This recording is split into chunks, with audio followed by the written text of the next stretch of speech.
Samuel Luis Navarro nos acompaña en la mañana de hoy. Él fue vicepresidente y canciller de la República de Panamá. Gracias por estar aquí con nosotros. Nos gustaría conocer su opinión, don Samuel, de los incidentes que se registraron ayer y que fueron protagonizados por adversarios al régimen cubano y por miembros precisamente del régimen que gobierna ese país. En la Plaza Porras, empañando un poco los días previos a la Cumbre de las Américas. Buenos días, Álvaro, y muy buenos días a todos los televidentes. Mira, sin duda tenemos que rechazar todos estos actos de violencia e intolerancia. Al final, vivir en democracia exige que actores políticos y actores de la sociedad civil y actores de distintas corrientes puedan convivir en un diálogo pacífico. Y eso es precisamente lo que se busca en una cumbre como esta. Por eso hay que rechazar todas estas acciones que van más allá de una discusión tolerante sobre puntos de vista diferentes que son legítimos. Usted que ha estado formando parte, cuando fue canciller de la República y vicepresidente, de diferentes eventos de esta naturaleza a nivel internacional. Conversaba yo con algunas personas y les decía, el que se realicen protestas en el mundo cuando llega un presidente de los Estados Unidos es algo normal. Natural. No debemos extrañarnos porque en Panamá organizaciones de diferentes países quieren realizar protestas porque viene Maduro, o porque viene Castro, o porque viene Obama. Sin duda, son normal, se esperan que así sea, pero dentro del marco de el respeto, la no violencia.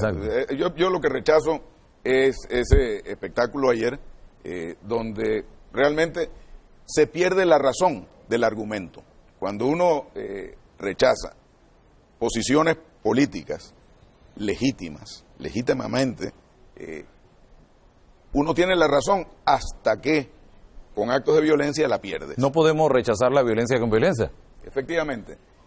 Pero son inevitables. Al final del camino, en cada uno de estos eventos, como dices tú, se dan y no empañan realmente los eventos. Esto tenemos que mirarlo por encima de estos actos que son lamentables. Pero lo que está sucediendo en nuestro país en esta semana es un tema que tiene un realce mundial porque se están dando cosas que cambian la dinámica geopolítica, no solamente de nuestro continente, sino mundial. Ahorita vamos a hablar de eso, pero aprovechando su presencia aquí, me gustaría también, y que usted maneja muy bien el tema de Estados Unidos, el caso Ricardo Martinelli, por ejemplo. Se le levanta el fuero electoral ayer por parte del Tribunal Electoral. Ahora viene un proceso en la Corte Suprema de Justicia con lo que llamamos el Código Procesal Penal. Pero, ¿qué piensa Ricardo Martinelli sin fuero hoy? Se habla del retiro de muchas visas a diferentes ciudadanos panameños y el señor Martinelli está en Estados Unidos en este instante. Mira, Álvaro, el caso de Ricardo Martinelli es interesante por varios aspectos. Uno, este levantamiento del fuero que yo hubiera esperado que hubiera pasado hace rato ya. Me alegro que esté pasando en este momento porque es necesario. Y en un solo caso, el caso de la comida deshidratada. Bueno, efectivamente, y es necesario que quien realmente es el responsable de todos los desmanes que se han dado en este país sea sometido no solamente a las investigaciones, sino que esas investigaciones lleguen hasta el final. El pueblo panameño espera eso. Por eso es que con el levantamiento de este fuero y el trabajo que tiene que hacer la Corte, y aquí hay que exigirle a la Corte, el pueblo panameño, la sociedad civil, toda la clase política, tiene que mirar a la Corte y la Corte mirar al país para que se llegue hasta las últimas consecuencias. En el momento en que haya un encauzamiento, por cualquiera de los casos, y Ricardo Martinelli sea requerido a comparecer en Panamá y no lo haga, bajo cualquier pretexto, como los que ha venido usando hasta ahora, se convierte en un prófugo de la justicia. Y en el momento en que se convierte en un prófugo de la justicia, los países que pueden albergarlo tienen que entender la responsabilidad que tienen con un país amigo como es Panamá. En el caso de los Estados Unidos, yo estoy seguro que en el momento en que exista un encauzamiento contra Ricardo Martinelli, fundamentado en una investigación independiente, transparente y que tenga evidencias de que se han cometido delitos, los Estados Unidos va a mirar con mucho cuidado si Ricardo Martinelli, si le permiten a Ricardo Martinelli seguir en Estados Unidos refugiado como está hoy, que no tiene ningún caso. O sea que el señor Martinelli pudiera tener los días contados en Estados Unidos.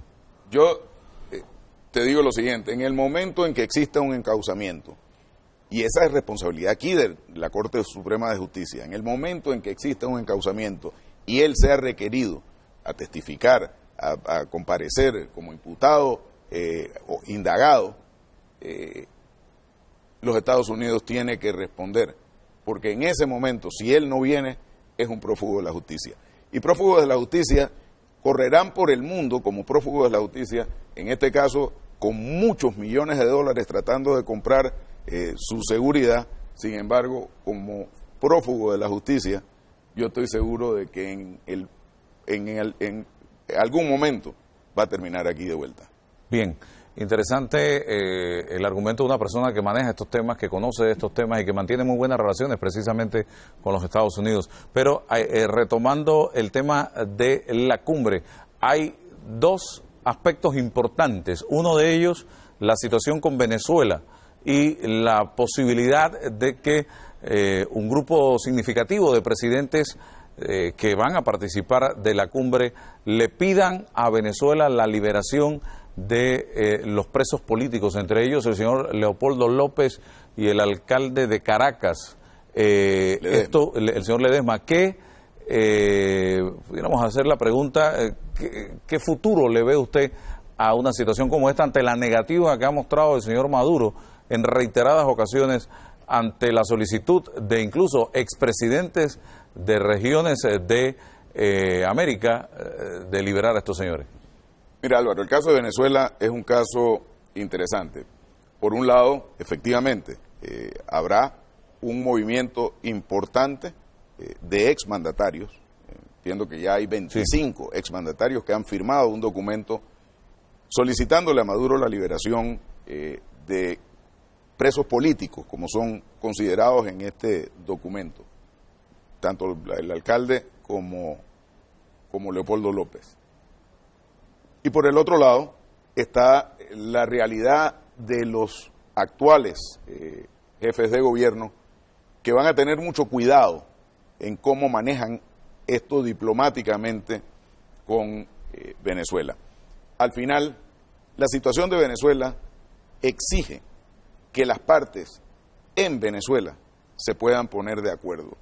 Y ahí es donde radica la efectividad de las presiones que se puedan poner sobre Venezuela. Ayer en ambos lados. Diplomáticos de alto nivel de los Estados Unidos estaban reuniéndose ayer con el señor Maduro. Efectivamente, porque ahí lo que hay que promover es un diálogo interno entre las fuerzas políticas y buscar que se lleguen a acuerdos que lleven en un proceso democrático electoral que está por definirse antes de fin de año, en un caso de elecciones municipales y tal, y el otro año está el tema del referéndum revocatorio. O sea que hay elementos sobre los cuales se pueden llegar a acuerdos. Y por supuesto, tú no puedes llegar a ningún acuerdo mientras tengan presos a figuras que su único delito es ser opositor al gobierno actual. Un gobierno que hay que reconocer, fue electo legítimamente, claro, en las urnas. O sea que ahí lo que hay es que buscar y promover un diálogo a lo interno en Venezuela. Yo sé que es muy difícil, las pasiones están muy exacerbadas, legítimamente, quienes se sienten no representados por el gobierno actual y ven con dolor situaciones que se vienen dando a lo interno de Venezuela, bueno, tienen una posición muy dura, y yo diría que es legítima, pero al igual el gobierno tiene una posición legítima como gobierno electo legítimamente. O sea que ahí lo que hay es que buscar y promover que a lo interno en Venezuela se pueda llegar a acuerdos. No es fácil, claro. No es fácil. Recuerden que nosotros vivimos una situación muy difícil aquí en Panamá, una situación que inclusive dolorosamente no pudimos resolver a lo interno y terminó en una lamentable intervención de Estados Unidos. Pero el diálogo es, al final del camino, la única forma de resolver problemas de esta naturaleza. Y esta cumbre es sumamente importante en ese sentido. Los Estados Unidos está llegando a esta cumbre de las Américas con un renovado interés en relaciones con América Latina, expresado claramente en el descongelamiento de las relaciones con Cuba.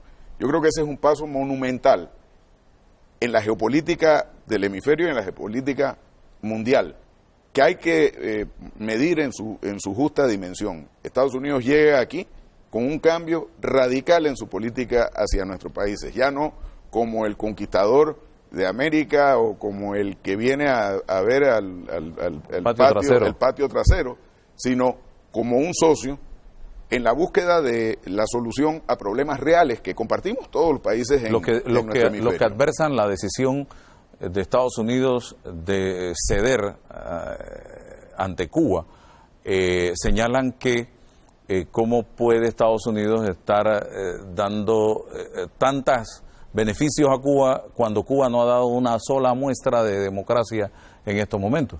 Álvaro, yo no veo a los Estados Unidos como el que está cediendo. Esto ha sido una decisión valiente y de mucho coraje, tanto del presidente Barack Obama de Estados Unidos como del presidente Raúl Castro de Cuba.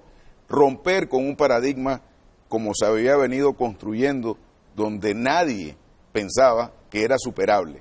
Ese problema, que hoy ya deja de ser un problema para el mundo, para las Américas, es un cambio fundamental en la visión geopolítica de los Estados Unidos. Por eso debemos ver esta cumbre en ese contexto, en el contexto de que se busque la solución a los problemas que viven todos nuestros pueblos. Nosotros tenemos aquí, por ejemplo, esta semana empezamos con un problema del transporte. Ese es un problema que tenemos en todos los países, un problema de infraestructura, un problema de falta de agua, un problema de educación, un problema de salud, un problema de seguridad. Claro. Todos estos son problemas reales que afectan la vida de todos los pueblos. Y el poder discutir estos problemas y las soluciones y las experiencias que se tengan es muy importante. Para Panamá, esta cumbre representa tiene muchísimo valor. Mucha gente se pregunta, pero bueno, ¿cómo vamos a saber si fue exitosa o no exitosa? Ya es un éxito. Estamos viendo la atención del mundo puesta sobre Panamá y sobre lo que Panamá ha podido venir haciendo en el tiempo en democracia, con tolerancia, con elecciones libres que dan como resultado no el resultado que quisiera imponer el presidente de turno, sino lo que el pueblo ha querido que sea, y así ha resultado en las elecciones que se han dado en nuestro periodo democrático.